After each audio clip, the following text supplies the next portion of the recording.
let's go ahead and get started. If Mm-hmm. everybody except for Gary could mute themselves right now, that would be great. We want to welcome you to our 10 questions plus with jazz virtuoso vibraphonist Gary Burton. We're so privileged and honored to have him with us here tonight. This is University of North Texas here in Denton, Texas, and we've got our jazz and percussion students kind of coming in now, 150 students, so we're excited to offer this.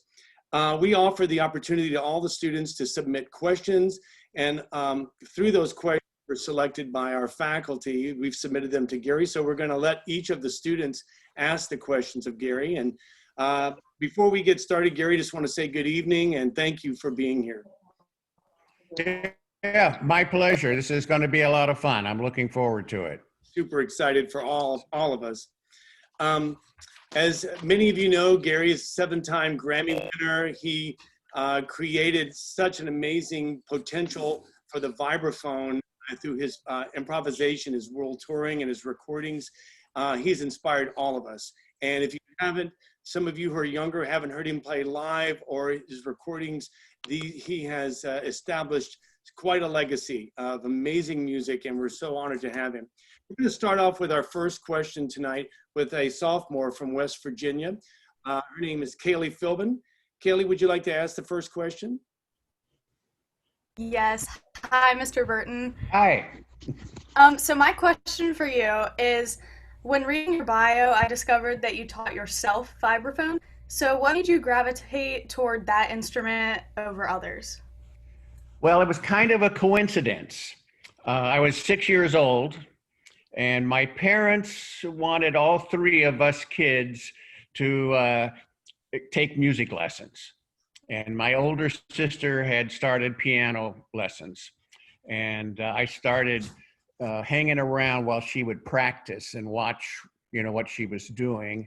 And one day my father noticed that I was in the kitchen and my sister was practicing, and I yelled in from the kitchen, "No, that's an E flat, not an E natural."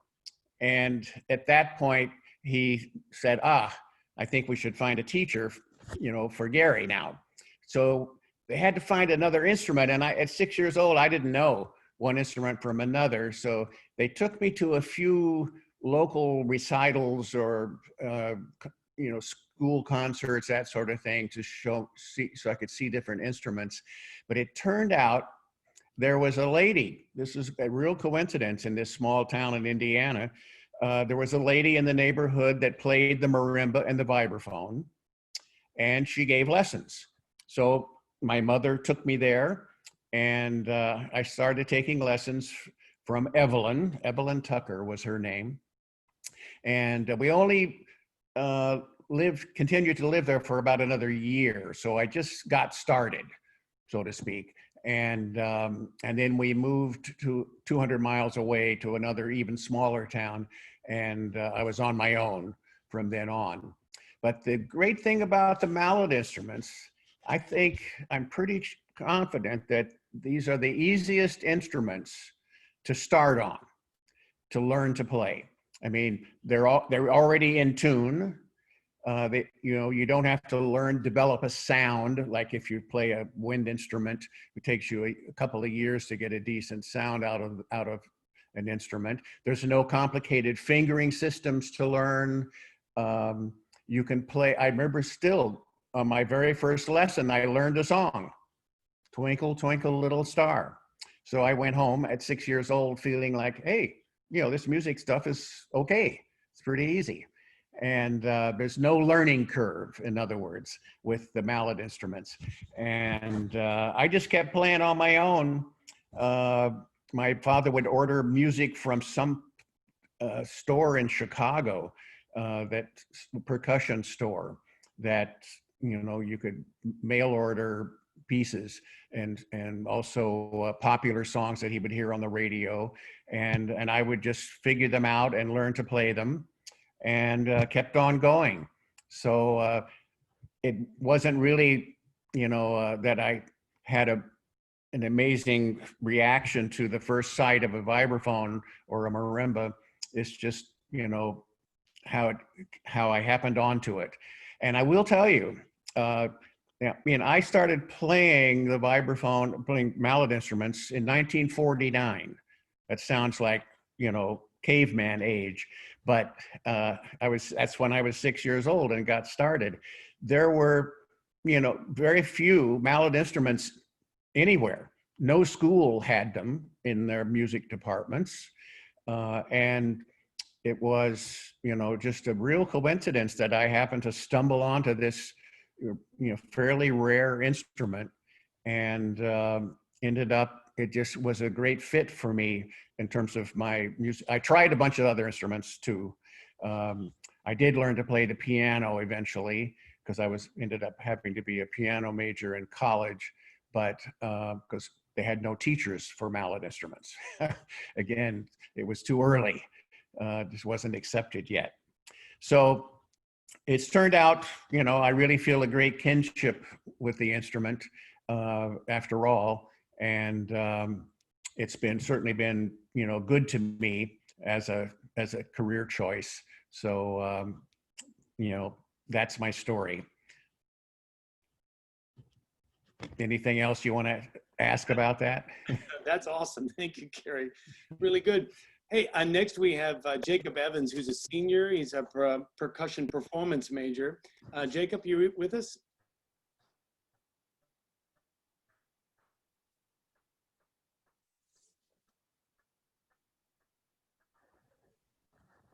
Yep, going over rhythm changes, and you were following the changes? That's a good question. And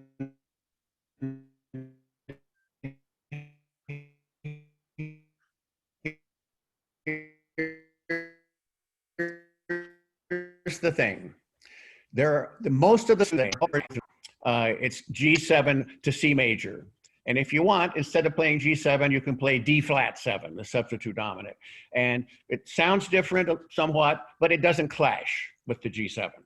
So probably 3/4 of all the substitute changes, you know, one uses are ones that do not clash, you know, very noticeably with and sound like wrong notes or something with the original changes. There are occasions where you have a great idea for a substitution that will clash, and you have two choices. You can either teach the rest of the band members, you know, this new set of changes at the next rehearsal, so you can use it and change the arrangement, or you can set it up so clearly that you're going somewhere different and drop enough hints that they can guess what you're going to do. And if these are players you have played with a lot, they will know you well enough and be able to read your signals well enough to, in fact, often follow you into something that's would ordinarily be a conflict of harmonies. But now, to further answer your question, I don't think we as players actually do much planning ahead about what, you know, I'm not thinking 4 bars next coming up is, you know, a certain chord, maybe I'll substitute this one instead. You know, we're not thinking about those kinds of things when we're in the midst of soloing, in the midst of playing. And I use this example frequently. It's like when we talk, we don't think about nouns and verbs and pronouns and, you know, where the subject of the sentence is and so on. We just think of what we want to express, and the magical powers of our brain has a big storage cabinet in there with all the words and grammar rules, and it will, you know, put together, you know, the combination that serves what we're looking for. And the same is true when we improvise. We have a pretty big storage capacity for harmonies and ways they fit together, the do's and don'ts, what will follow what, and get them in the right order. Just like when we speak, it puts the words in the right order. And we don't consciously think about it. We simply say the sentence. We don't stop and think about the wording. it pops into our mind a split second before it comes out of our mouth. The same is true when you're soloing.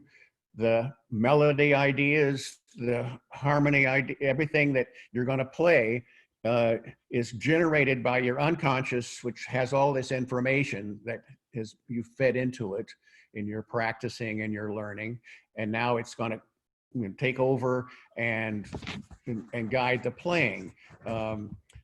In the beginning, one learns to improvise. There's a certain amount of conscious,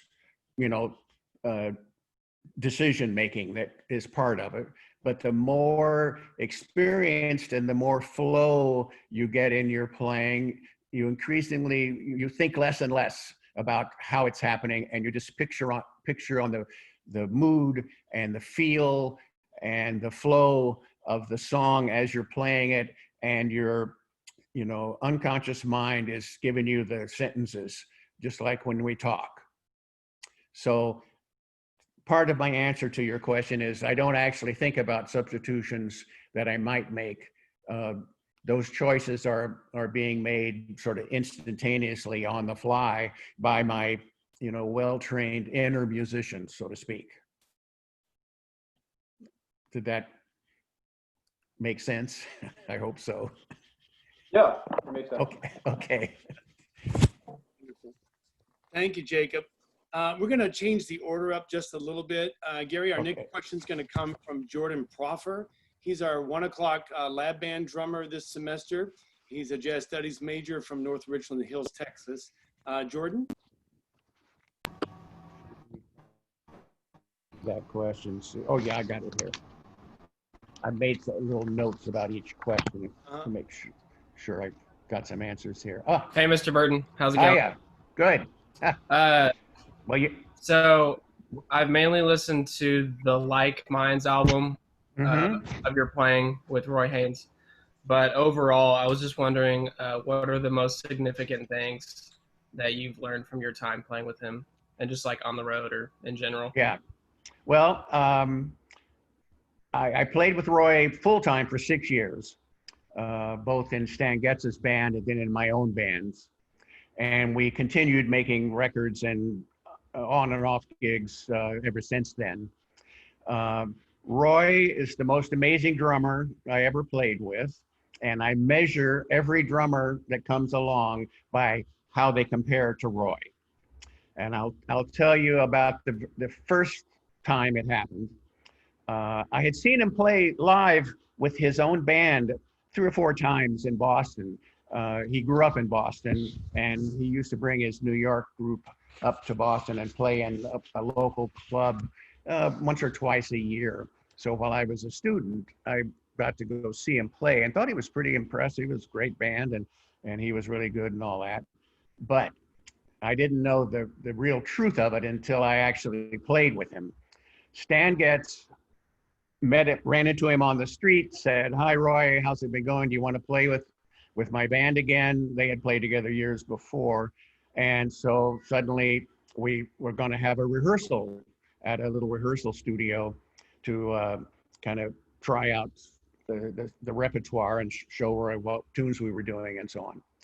Well, at the end of that rehearsal, as we were leaving, it was me and the bass player, Steve Swallow. We looked at each other and said, "That was amazing. Now I understand how the drums are supposed to be played." It was like, we felt like we'd never played with a real drummer until that moment. It made the feel of the playing so liberating. I had gotten some advice from a drummer earlier in my life when I was still a student, a drummer named Shelly Mann, who was a major player back in the 50s and 60s. He told me, he said, leave the time feel up to the drummer. Don't try to be the rhythm section when you solo. And I sort of knew what he was talking about, but when I played with Roy, it became obvious. All I had to do was just sit back and go along for the ride. The time feel was so infectious and solid and comfortable that I didn't even have to think about it anymore. I could just focus on my melody line and my soloing. And so he was it. Now, the other thing about Roy that's worth pointing out is that he played the same way no matter who he played with. And he was loved by classic jazz musicians, like, you know, he played with Charlie Parker and Bud Powell and Coltrane and Miles and so on back in his earlier days.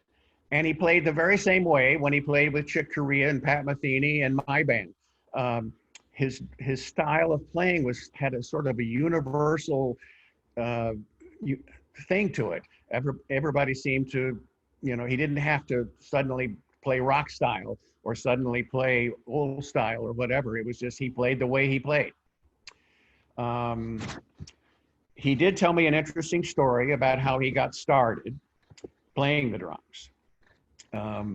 Believe me, in 6 years of traveling on the road, you hear everyone's life story about 10 times over.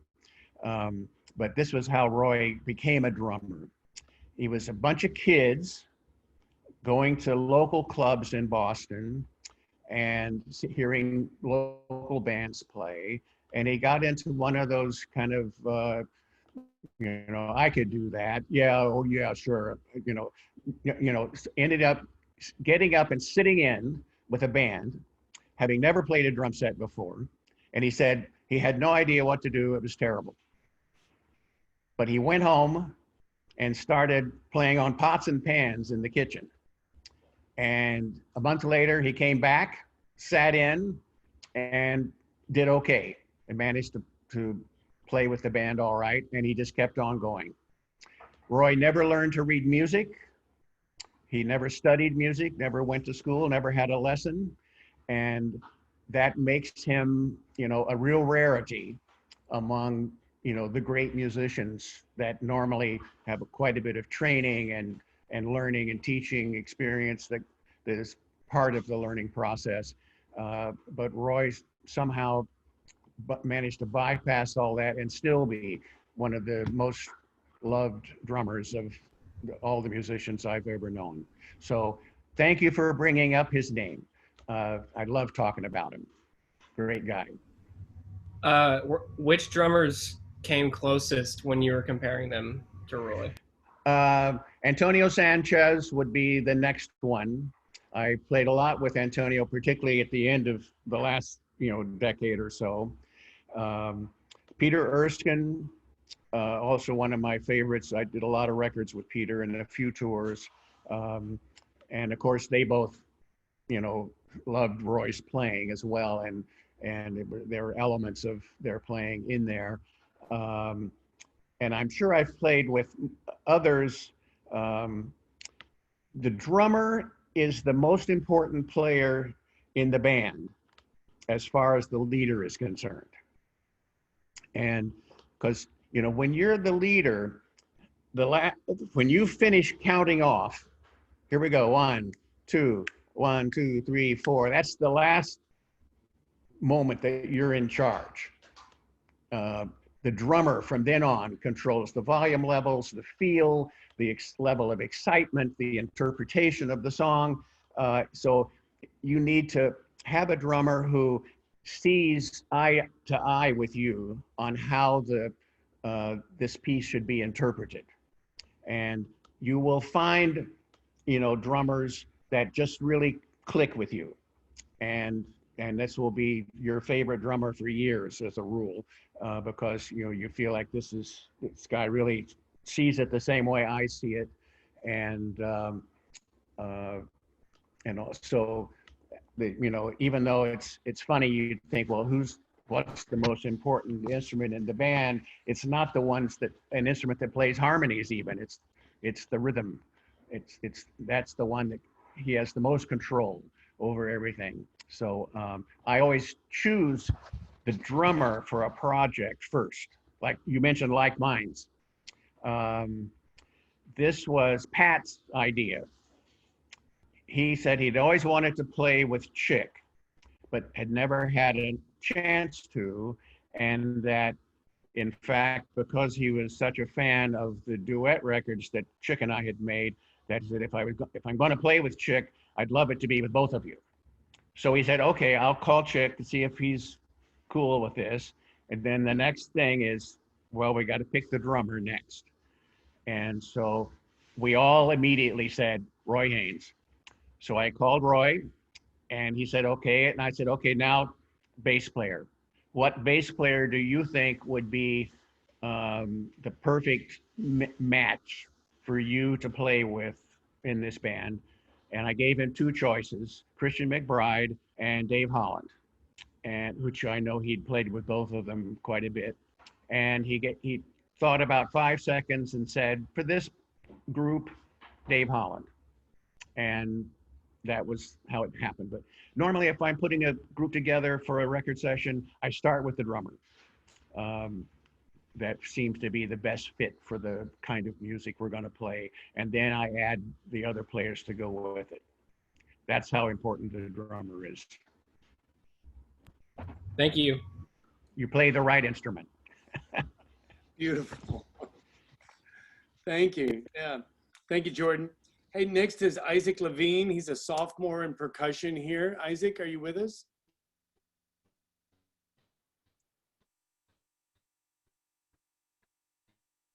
Yeah. Hi, Mr. Burton. Hi. Let me find your page here in my notes and take that pretty easily. Okay. Questions are good, which you get asked sometimes. Oh, there it is, Isaac.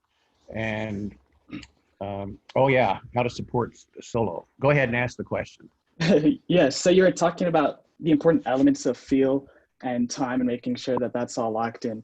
How does that relate to a whole band playing with you? Like, what are you expecting out of the musicians in the band to be able to support you and propel the music forward? Well, basically, of course, the group has to, have a good general feel. That is, time feel is steady. People are, compatible in styles and so on. But you've opened up the chance for me to give one of my little inside rants about how to accompany a solo.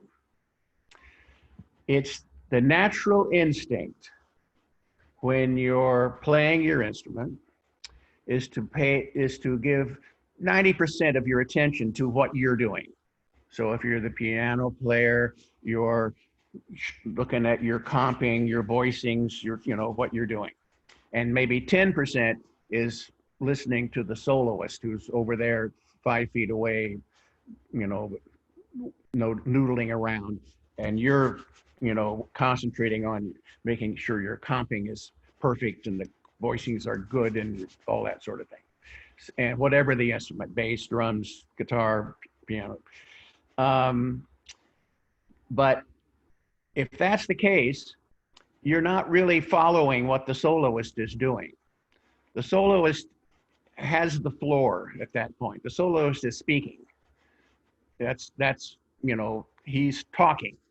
He or she is in at that point they're supposed to be the main attention, and that's what the audience is also focused on, is the soloist, not the accompanist. So my advice to accompanists is you've got to unlearn this already ingrained habit of not paying much attention to other things and paying mostly attention to yourself, and constantly catch yourself doing that and remind yourself to, oh, I know I got to listen much more intensely to that trumpet player who's soloing now. If I used to do this when I had ensembles at school, when I could easily tell when the piano player wasn't listening because it wasn't following. There wasn't much coordinated with what the soloist was doing. And so I would stop the group at a certain point and say to the piano player, okay, tell me what you remember of the trumpet solo. What kind of things did he do? Was there anything interesting in his solo? And usually the accompanist would then say, well, I was just, doing my comping. And I would say, well, if you had paid attention, you would have noticed they had a very interesting motif going on in the first, two A sections that repeated and developed nicely. And you would notice that he made a big mistake when he started the bridge, and was on the wrong chord for about 2 beats. And there was a clash, but you didn't notice that because you weren't paying attention. And then later on, he went to a very, relaxed, simple kind of theme for the last section of his solo. And you, meanwhile, were playing so busy that you were playing more notes than he was. It's not our first natural instinct to put our main attention onto someone else's playing, but we have to learn to do that to be good accompanists. And the truth is, if you are listening that intently to the soloist, it's impossible for you to get in the way and conflict, because it's almost as if you're living that solo right along with the person playing it, and the accompanying just falls right into place. So I can't tell you how many times I've taught how to comp to musicians through the years, students, even really talented, hot young players who show up to play in a rehearsal or something, and after 5 minutes I realized no one has ever pointed this out to them. Take them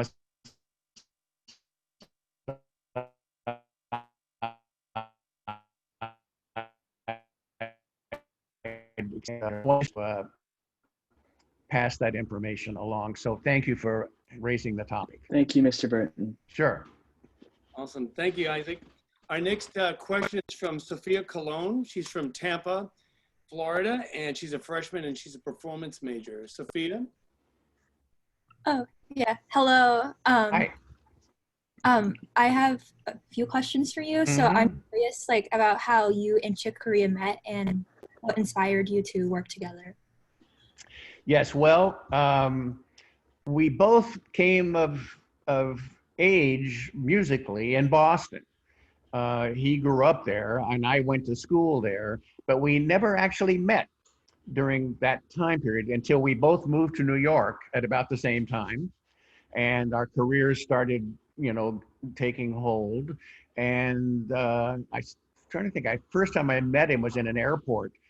He was with a band going somewhere to a gig, and I was going to someplace else, but some of the musicians said, hey, there's Chick Corea, it's a piano player. Okay. So I met him, but we just were acquainted for some years.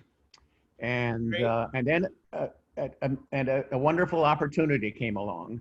We were playing a concert in Munich, Germany at a jazz festival in 1972. And it was a big trend at the time for jazz musicians to play solo performances, unaccompanied.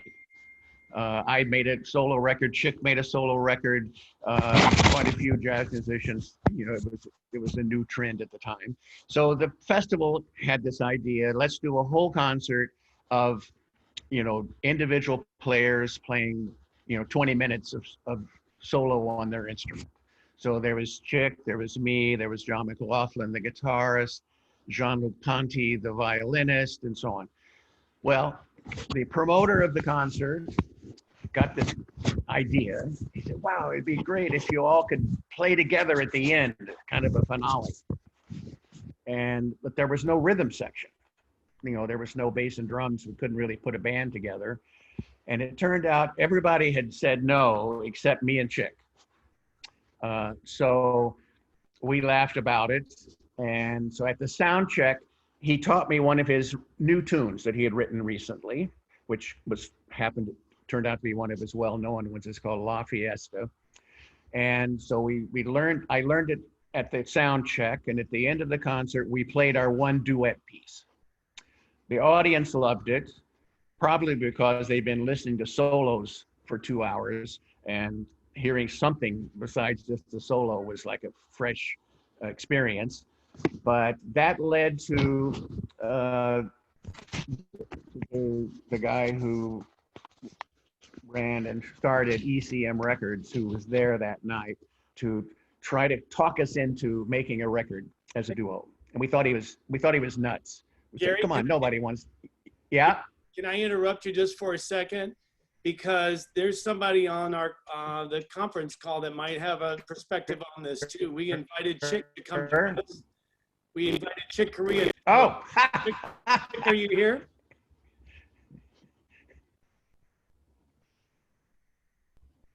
He's.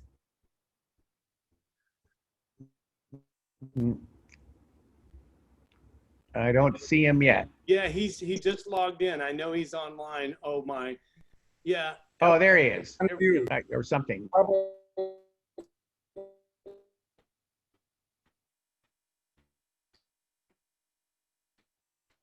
Chick, I think you're. Start video. Do I there you start are. video? We or- see you now. All right. You're well, looking. Are you being? You're looking Are you good. Are you being interviewed? Well, yeah. I've got these student questions, and this one is actually about you. How did we meet, and how did we first start playing duets, and so on. And I was just talking about the Munich Jazz Festival, where we tried it for the first time, and yeah, but I heard you say that you learned La Fiesta at the sound check. I did. You taught it to me that afternoon. Really? Yeah. Because I have a different memory. Can I tell- yeah. What is it? My memory is that we were standing backstage after the last, whatever the last was, and the audience was applauding, and the promoter was asking for an encore. Like you said, he said, okay, let's get out there and do an encore. And there was no ideas coming. And me and you were standing right on stage right behind the curtain. And I looked out on the stage and I saw your vibes out there. And I said, well, let's go play a tune. I got this thing, it's all in E. Yeah, it is. That's true. And we went out and we played. It was a great moment. Yeah, and then I remember Manfred for 6 months constantly, coming at us. You got to record. You got to make a record. We kept saying, "Oh, really? Does that make sense? I mean, a whole hour of this." And he finally talked us into doing it, and there came Crystal Silence, our first record, and that started it all. Yeah, right. Yeah, what a great time that was, man. And how many albums after that? Like another 5 or 6 or more? Yeah, I think we did 7 altogether. I was looking at it today because I was going to do this interview, and I thought somebody might ask. Can I tell you a cool thing that happened recently? Sure. Having to do with our duet, which is oops, here's Emma. Oh. Can I keep going? Oh yeah, keep going. I just finished writing a trombone concerto for Joe Alessi and the New York Phil, and so based on that, I was invited by the principal percussionist of the Philadelphia Orchestra to write a percussion concerto for the Philly Orchestra, and when I met this guy, do you know Chris Davini? I don't think so. Well, okay. you're his god. Oh. And his main the instrument that he really loves is vibraphone, and he knows our repertoire. Wow. I mean, he transcribed your solos. He took me down into the vault, the percussion room of the Philly Orchestra to show me the percussion instruments. But all he really wanted to do was play your vibe solos and show me, and he did them quite well too, quite effectively. So I got invited to write a percussion concerto for him on vibes, a marimba player, the rest of the percussion ensemble, and the whole orchestra. Which nice. I'm very excited about, and I'm like, I'm practicing. Yes. Now what you all don't know is that Chick is a real mallet fan. He has his own marimba at home, and we often played a piece together on some of the concerts when we did an extra encore. Chick is, you know, a big fan of mallet instruments, and you should keep doing more. Well, I practice every day. Oh, no kidding. Good for you. I practice every day. My three, you know, I got the piano on this side of my studio, and I got the drums on that side of my studio, and the marimba is the thing that where they both meet. Cool. So, you know, I've kind of given up 4 mallets for now. It's too steep a gradient for me. Unless I just do one thing with one hand. Yet you manage to play with 10 fingers on the right. piano. I know. Well, I'm gonna get into 4 mallets soon. But right now I'm practicing Whale. You know that Bud Powell tune? Oh yeah, I do. And you know, I slow it down and I get the sticking, and I'm having a ball. Great. Man, That's it's great terrific. to see you. Absolutely, same here. Chick, you look great, by the way. Chick, Yeah. Mark Ford, thank you so much for joining us tonight. Do you have another story about you and Gary touring? Maybe some really interesting situation that came up between you two in your travels over the years in your music making? Oh my God, so many of them, so much stuff. You know, some of the fun things was the thing that Gary mentioned about just for a lark one time, and just to kind of I don't know, I didn't know how Gary would take this. See, but I knew that when Gary was young. He told me about his tap dancing career. God. Right.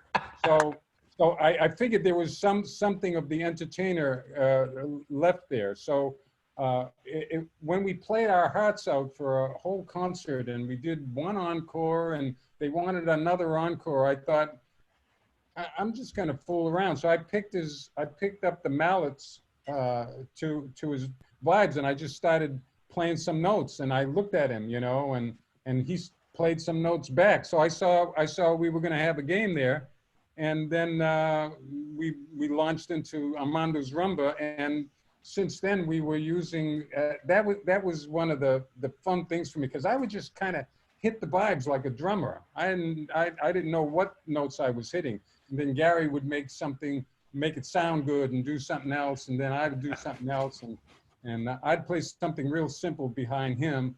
And then he'd play this wild Gary Burton phrase, you know, and we had a ball.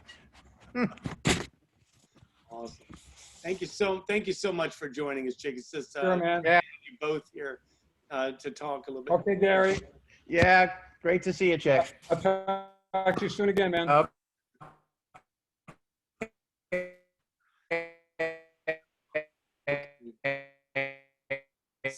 Take care. So, Question here. you want to follow up? About supporting the soloists, yes.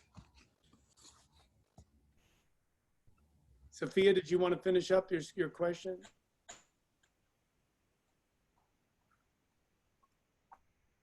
Oh yeah, I'm sorry. Oh, I'm sorry. Another question I have.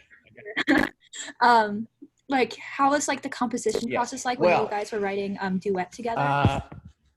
I'm not that active as a composer.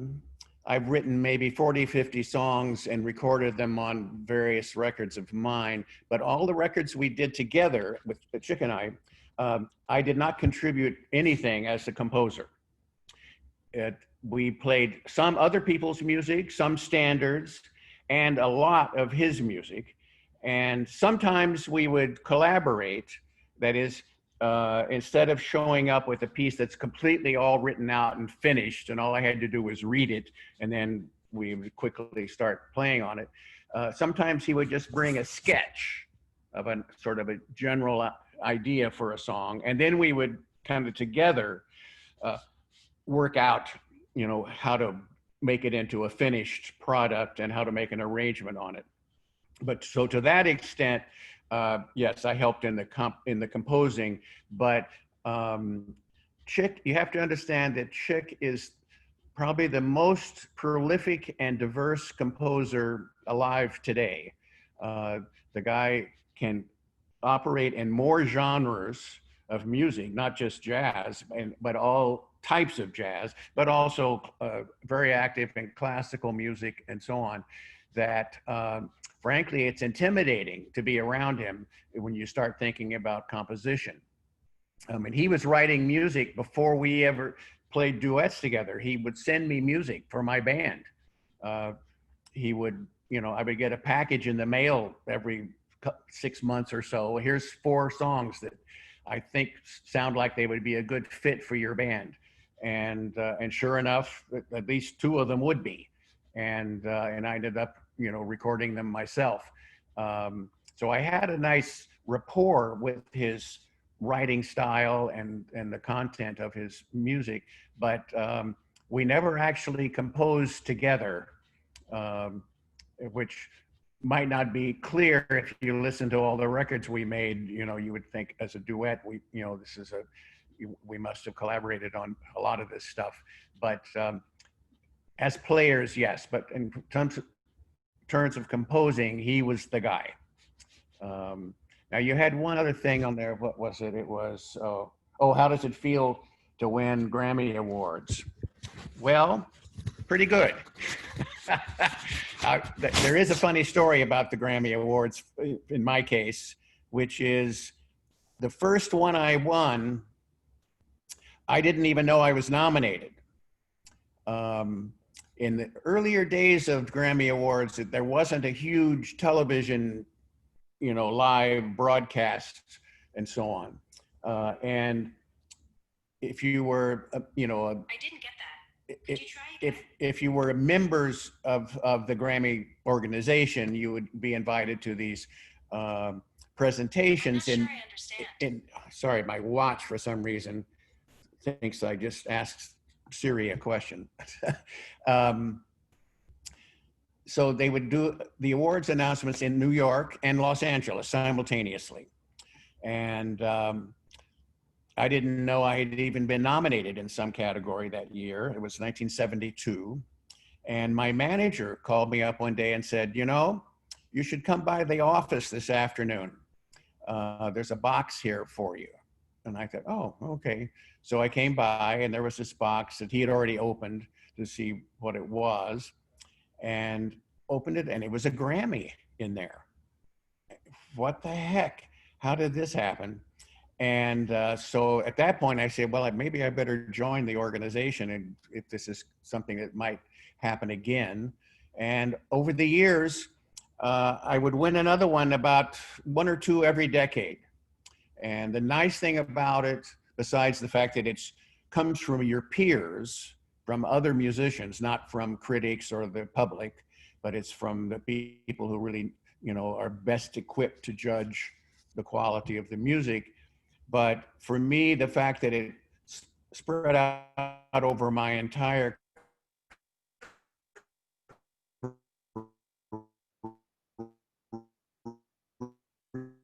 career had some, sustaining power over the years. And so of all the awards that have come my way, those are the ones that, of course,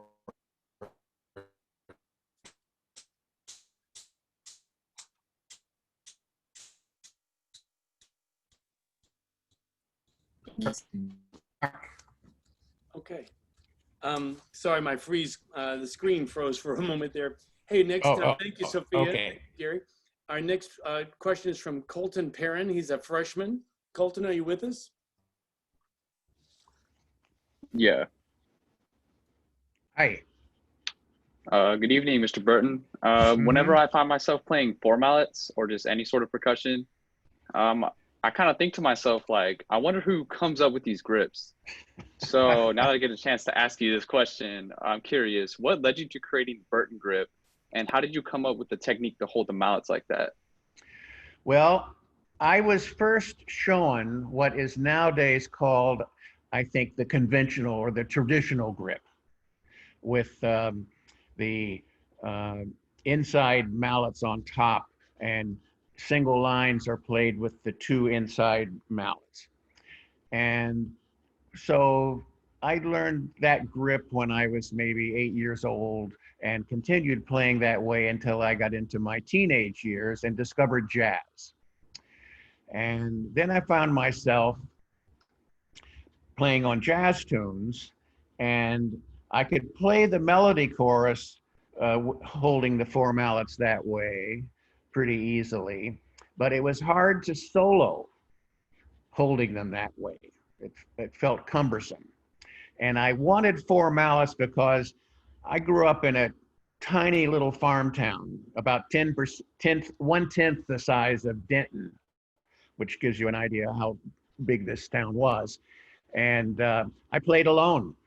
It was really tough being a jazz musician, jazz student. In those days, we didn't have digital programs to accompany us and so on.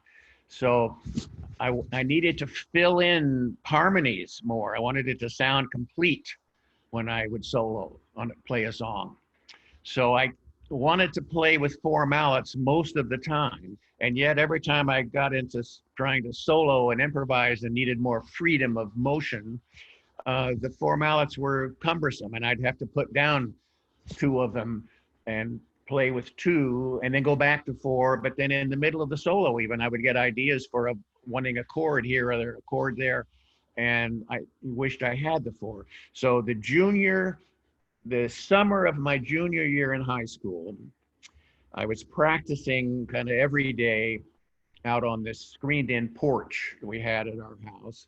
And I had the instruments out there, and I decided I was going to see if I could make it better.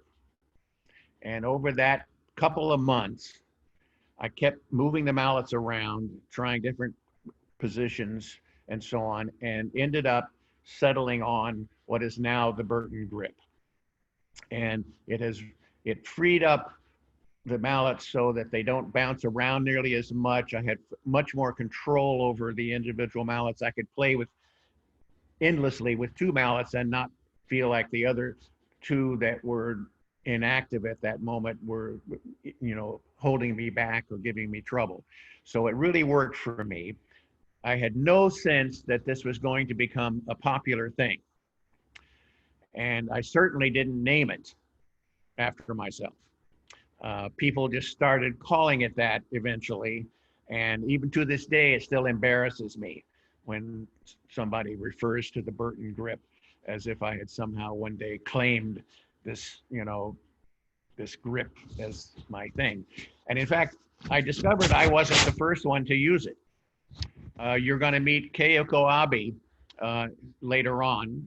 She played with the same grip before I, came along.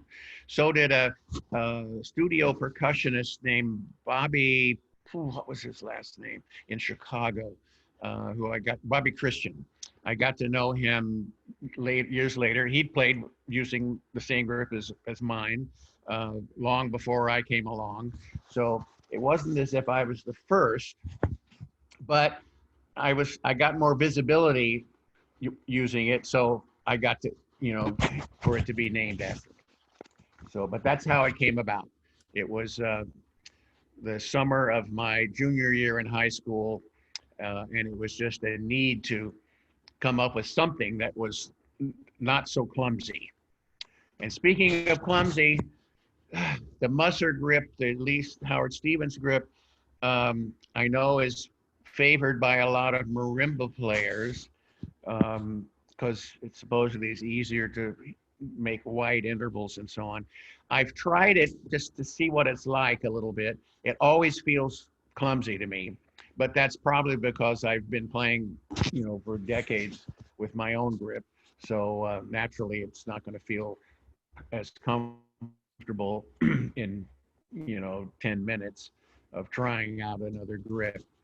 But obviously it works for a lot of people.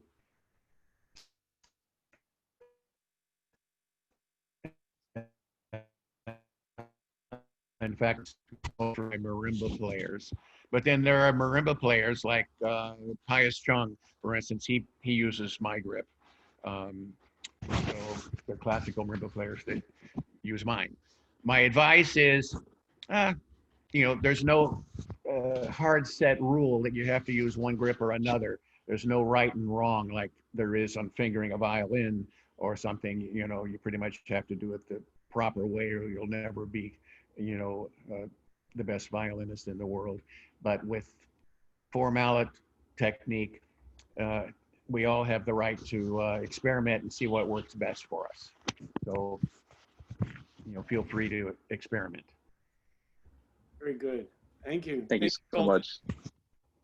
Yeah, our next question is from Denver Nuckolls. He's a master's candidate here in percussion performance. Denver, are you with us? I am. Hello, Mr. Burton. Hi. So my question was, how would you go about teaching younger players or people that are kind of getting into playing music with other people, how to open their ears and how to listen to the band around them? Because I feel like that was a really big issue for me when I was kind of like starting to play around with other people, because it was like either I was listening to other people and not focusing as much on what I was doing, or like you were talking about before, too much on what I was doing and not listening at all to other people. So what would you suggest younger players do to kind of not necessarily skip that step, but maybe make that learning process speed up a little bit? I don't know if there's a way to speed it up other than to explain to them that this is what they're going through at this stage of their development, which is, one instinct is I got to make sure I'm hitting the right notes and not getting lost. And, you got to take care of number one first, so that, you don't, make big mistakes. But at the same time, the goal is to be more aware of, the whole band's playing.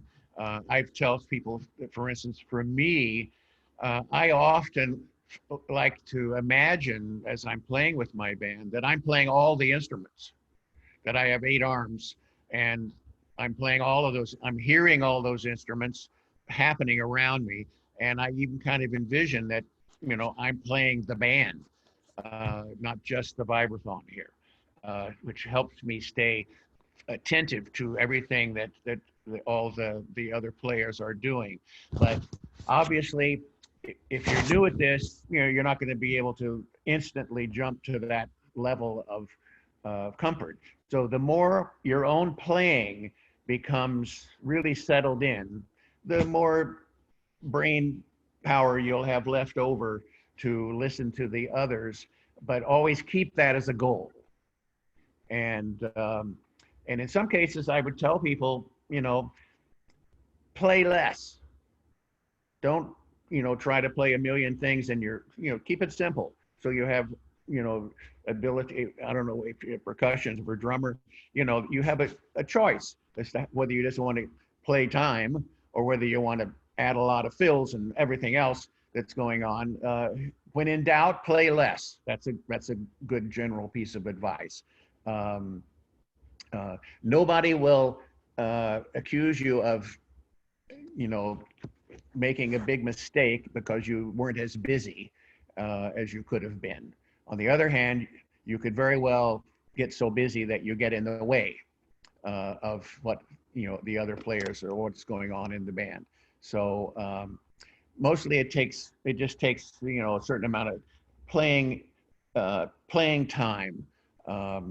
These days, you have so many options. You can get software to play along with that really sounds like playing with a band and so on. It was rough for me in my little farm town situation. My father finally bought me a reel-to-reel tape recorder that was, this huge thing that weighed about 60 pounds. And I would record myself comping chords on the piano with the metronome, so I would stay in time. And I would record, 6 or 8 choruses of a standard tune. And then I would get up and play the vibes along with the tape recorder. My primitive way of, how to practice with a, mechanical device.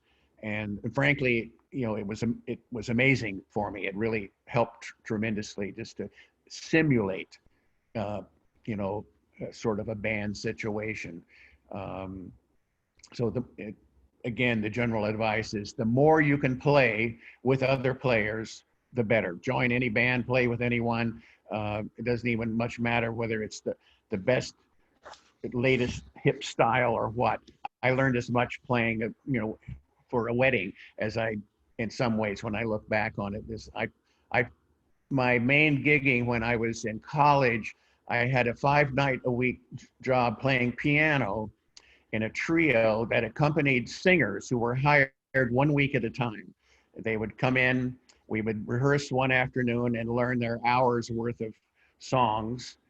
Some of them had arrangements, some of them didn't, and they'd sing what they wanted to, and I would have to find a key and chord changes and make it happen. Then we would accompany them, for the next 6 nights on the gig. I can't tell you how much music I learned from, playing those stupid gigs. But it all helped. Wonderful. Thank you, Denver. Our next question is with Brandon Topolski. Brandon's a senior percussionist here. Brandon, are you with us? Yes, sir. Hey, how's it going, Mr. Burton? Very good, thank you. What's on your mind tonight? I already know because I'm reading this. My question was, what were some of your favorite aspects of touring as a solo or duet performer compared to your new Gary Burton Quartet in like 2011? Yeah, now that's a really good question. There are essentially, I would break it down into 3 different kinds of performing and make an analogy to speech. If you're playing unaccompanied solo, it's like you're giving a speech. You're the one person on stage and it's all about you and what you have to say, and it's your voice and your message. If you're in a band, it's like sort of like a panel discussion. You've got a topic, which is the song, and you're going to take turns talking about it, giving your take on what this song is like. So when you're soloing, you're the speaker, and the other people, the accompanists, are going, yeah, good point. That's good. Keep it up. Yes. No, I'm not sure about that. They would be like in a panel discussion, they would be cheering you on from behind you as each person takes their turn at giving their interpretation of the topic of the song.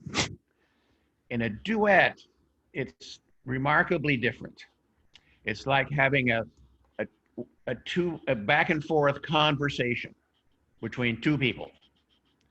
And it only works if the 2 people have a pretty high level of rapport. Just imagine, you and your best friend talking. You know how when you talk with somebody that you're that close to, you'll often even jump ahead. You'll know what they're going to say next and skip a sentence or 2 because you can get right to the point and so on. It becomes that way if you have a lot of musical rapport as well. Another big difference between music and conversation is that when we debate back and forth in conversation, each person talks and waits for the other one to respond. But in music, we both talk at the same time. We're throwing, information back and forth to each other simultaneously, which speeds up the communication and the excitement and the energy to a much higher level. So for me, half of my life was spent performing in duets. Chick and I played together for 45 years. Makoto Ozone and I for 35 years. I also had bands during all those years. And I loved the band situation in a way just as much as the duets, because that's the panel discussion situation, where I've got this group of people who are all very compatible and inspiring, and it's a constant experience to see how the personalities will combine on this particular night that we play together, and so on. So I found that I valued both experiences pretty equally and enjoyed both. The challenge with the band is that there's this mix of personalities and styles and ways of expressing things. And you're always looking for what is the perfect combination of the 4 or 5 players that are in the band. One player that isn't as compatible with the others, you know, means the whole thing isn't going to be at its best. And every now and then, in my almost 60 years of having a professional career, I would stumble on a combination that just clicked. And probably the best one in my memory is the band you're talking about that started in 2011. What I then called the New Gary Burton Quartet. Was hardly new, since my first new Gary Burton Quartet was in 1967. But that particular one with Antonio Sanchez and Julian Lodge and Scott Colley, that turned out to be one of the magical, perfectly balanced, personalities and playing styles and so on. So it was very inspiring to play with those guys. But all through the years, I was always looking for, the right, mix of players, and when I would stumble onto a really good combination, there was the first band with Pat Metheny that was one of my favorites, and the quartet with Stan Getz when I was, 20 years old. That was one of the best. That was my first really band that just knocked me out. It was just how well it went to fit together. I said, okay, now I know this is what I'm searching for in the future, is to recapture this kind of cohesiveness that a band can have. Thank you. Okay, sure. Wonderful. Next is Kodi Myles, junior percussionist. Kodi.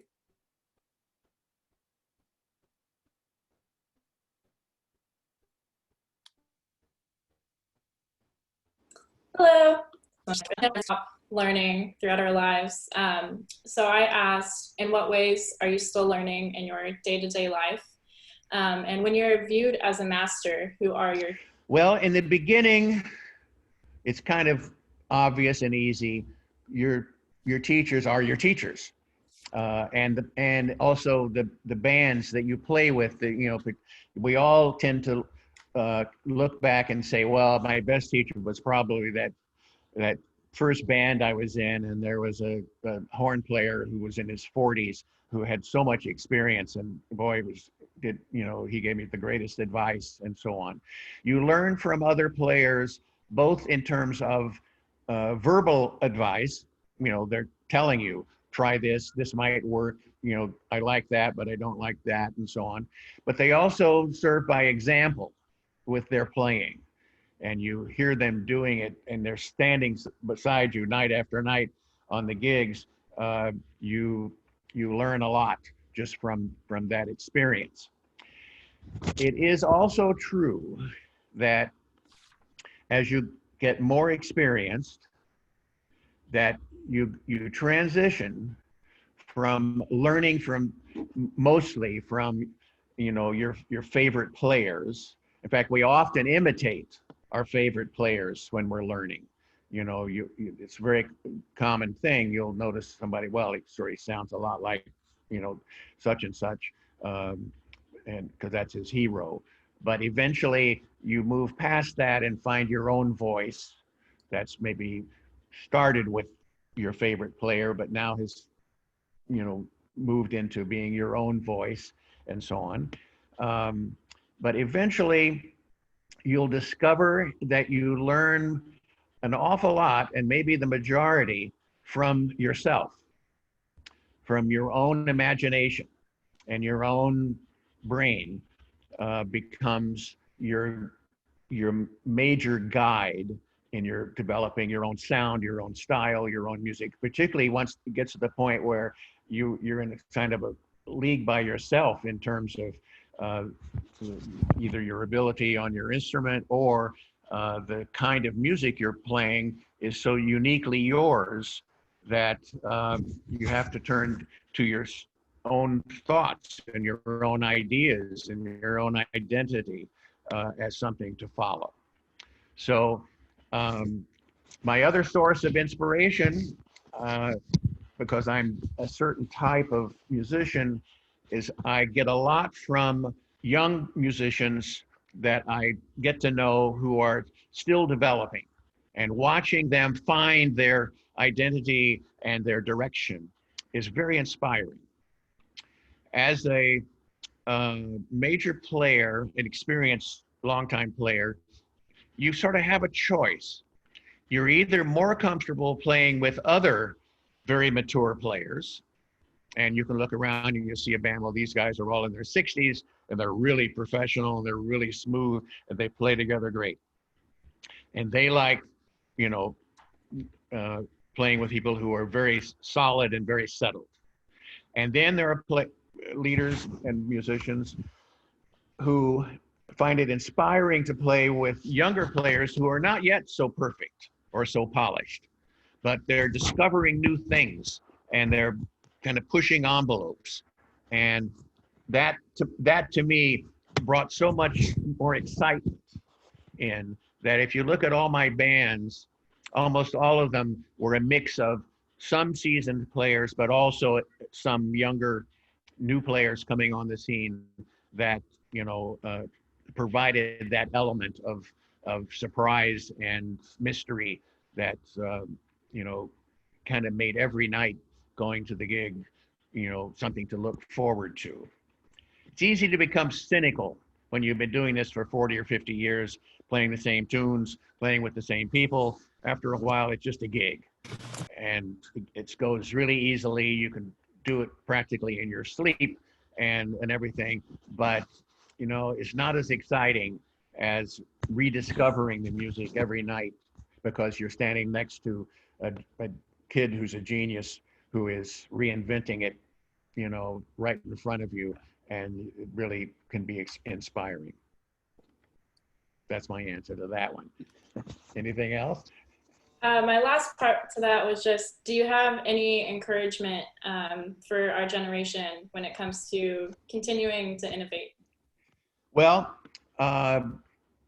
your generation has all the advantages that, you know, weren't available in my life growing up. And I'll give you a perfect example of this, which has to do with North Texas. When I was finishing high school, I looked around as a jazz vibraphone player and discovered that there were only 2 colleges in America that I had to choose from: North Texas and Berkeley. My father actually brought me down to Denton to take a look at the campus. And, you know, it didn't appeal to me because it was even more distant than my little town in Indiana. What I missed most was a city that had a jazz scene. And so even sight unseen, I decided to choose Boston and go to Berkeley, which turned out to be a great experience for me. But imagine today, I don't know, Mark might even know, are there 1,500, 2,000 colleges in America that have jazz programs now? I mean, they're in every state and at all different kinds of levels and specialties and so on. There's so many choices that would have been amazing to me back in my youth. So between the opportunities, the technology that's available, and so on, I think, you know, young players today starting out have a lot to work with. And everybody has the same start out, you know, big challenge, which is, how do you break in? How do you get established? How do you get a job? And so on. That was true then, and it's true now. There's nothing new there. And, you know, that's, everybody finds their way. But the opportunities to study, learn, I can tell you that the players today that come out of the college programs are so much better musicians than the best of the student musicians when I was starting out. I mean, I'm glad I'm not competing with some of the really brilliant new talents that are out there today. You know, I certainly wasn't that good when I was, you know, 18, 19, 20 years old. I was pretty good for that era, but today I'm astounded by the talent that's coming up in the next generation. So good luck. Thank you. Thank you, Kodi. Thank you, Gary. That was wonderful. Our the last of our 10 questions plus for Gary is from Tyree Hastings. He's a DMA candidate in percussion here. Hi. Hi. So yeah, I'm a big fan of your style. In fact, I played a transcription of yours, the Afro Blue recording you did with Makoto Ozai. Okay. And the lines that you play just seem more organic and melodic than many other vibraphonists. And so I was wondering what factors influenced the development of your style, and if Bill Evans was a contributor. Oh, well, certainly Bill Evans was my biggest influence. I discovered him when I was, I'm going to say 18 years old, and that would have been 1960 61, when his career was beginning to take off. And suddenly everybody at Berkeley was talking about this Bill Evans this and Bill Evans that. And I, you know, got one of his records and was amazed. And so for the next few years, he was certainly a huge influence on me. And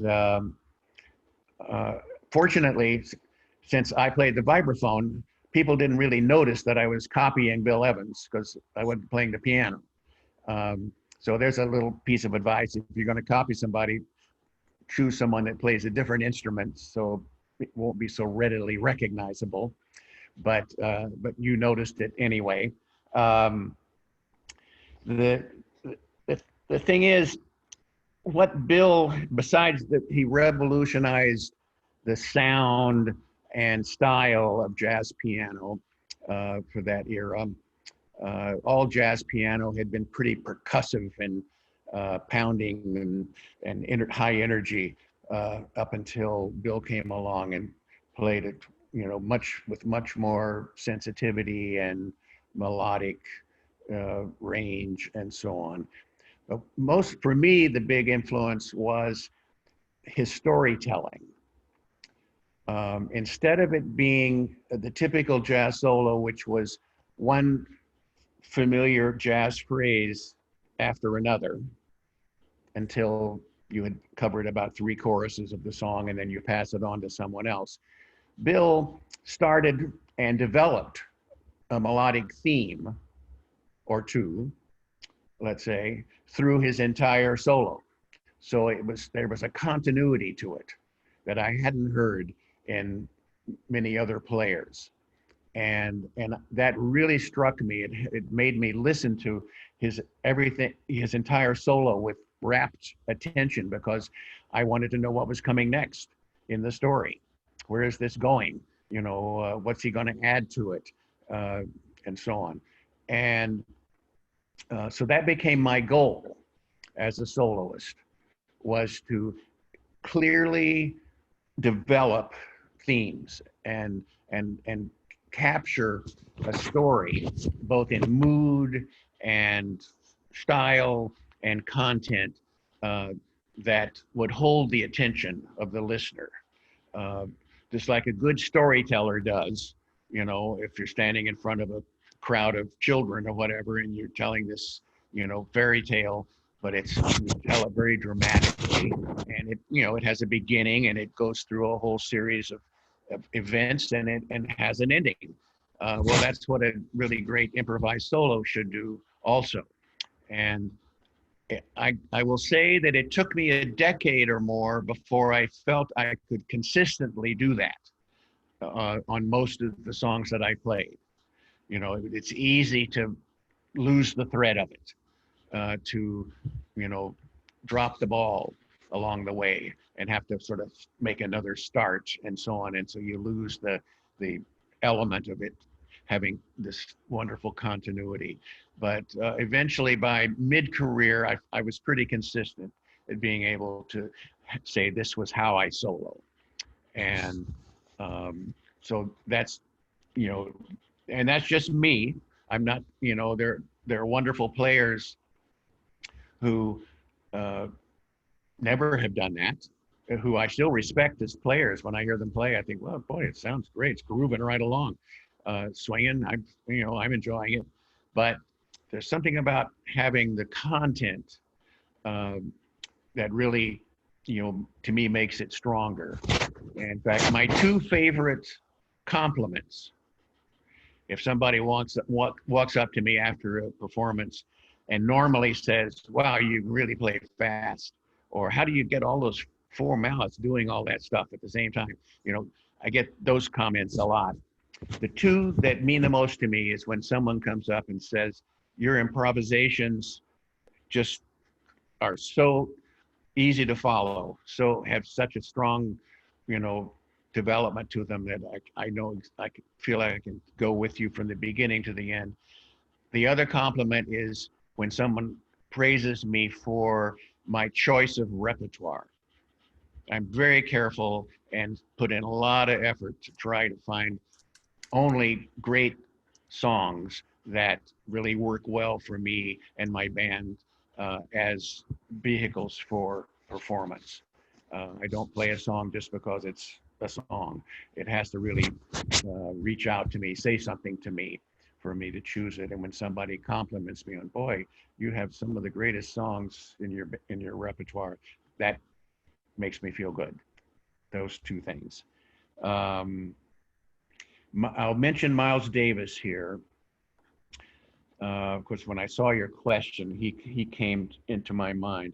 Miles had an ability to play very simple phrases. You know, our phrases are like sentences.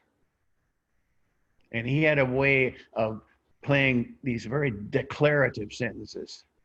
Get out of here. You know, you better pay attention to this. You know, every melody phrase he played, you know, had a power to it. And he would leave big spaces between his phrases sometimes. And, you know, that takes a lot of confidence. I mean, part of when we're first playing, you know, we keep playing almost continually, because to not play, to leave a couple of measures rest, you know, is scary.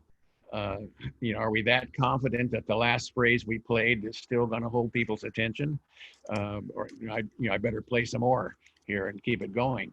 Well, Miles, he could play 4 notes and then sit back for 4 bars before he played again, and you would think about it.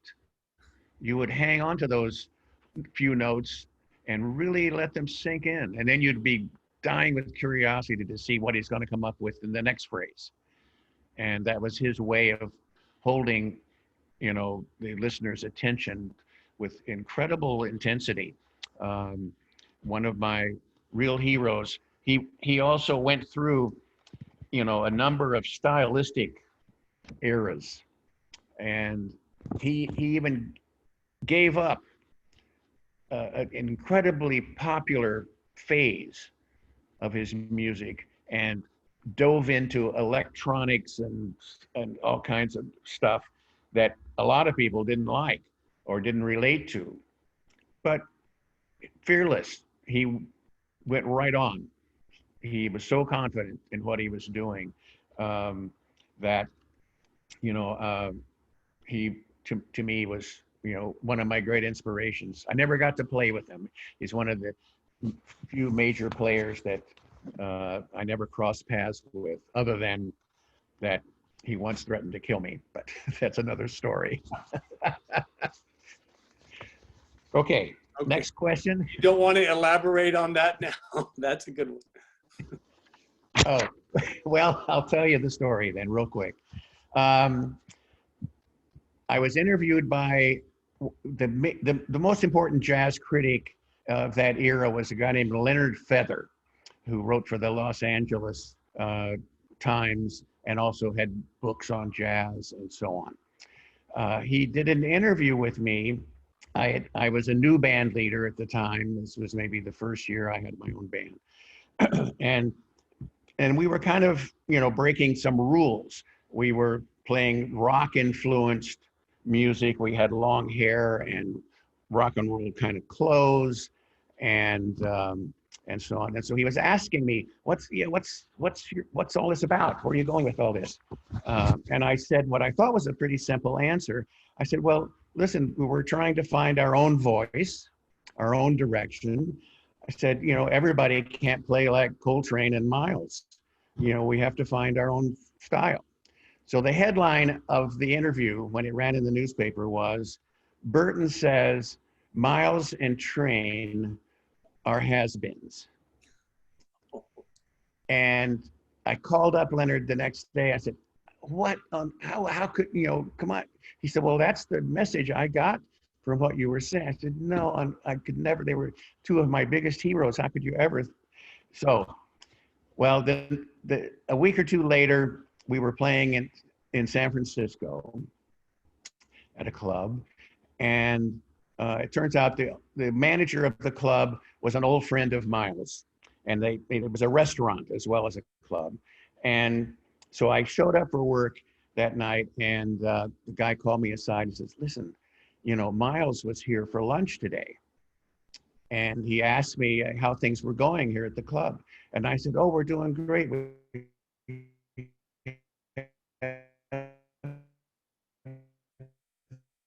This new real serious. And he said, tell him if he ever mentions my name again, I'll kill him.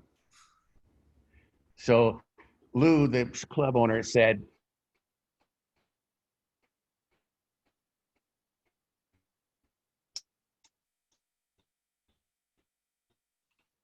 right now, it's been standing and you never would have said such a thing, and so on, and drop it off at his hotel, which I did.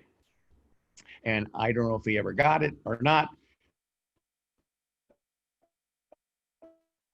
We crossed paths at least, a dozen more times over the years at backstage at jazz festivals and in airports and everything else. And friends of mine were in his band, Chick and John Schofield and so on. So I know he knows who I was, who I am and who I was, but he never spoke to me. We even shared a concert at Tanglewood. I was the opening band and he was on second. But he, sort of ignored me backstage, which was okay, because I was terrified to talk to him anyway. But that's Miles. That's my Miles story. Well, that's a great way to, I think, end this session, Gary. Okay. I mean, seriously, I want to thank you so much for your inspiration and enriching our lives with your amazing music. And really, you have taught me for all my career, and tonight included. I mean, just to hear you speak your heartfelt words about your passion for music and teaching, and has affected everybody here. And we had almost 200 people on the call. Wow, I'm impressed. Well, we're impressed. Yeah, well, it's great that you've organized all this. Some of the other people here are really Steve Gadd and Keiko. Even you got her to participate as well. It's going to be a great series. It is, and we have a very fortunate with Keiko, Gary. A Japanese TV station is actually going to broadcast this interview to the country of Japan. Oh my gosh! Yeah, isn't that wonderful? It's just really, I think it's people want to hear, and they, someone like Keiko they haven't heard her play because she's not been able to travel lately. Yeah, right. Well, and of course she's legendary in Japan. Yes. She's like one of their national arts heroes. So that's terrific. Well, from all of us from North Texas, we are your biggest fans. We want to thank you for being with us tonight. If everybody could give them the applause. Very welcome. Sure. Well, good luck to all of you. And, the usual advice, work hard, follow every opportunity. And that's all we do. That's all we can do. Absolutely. Beautiful. Guys, next week is Steve Gadd, same time on next Tuesday. Okay. Gary, have a beautiful night. Thank you so much. Thank you. Take care. Okay. Take care. Bye-bye. Bye. Good night.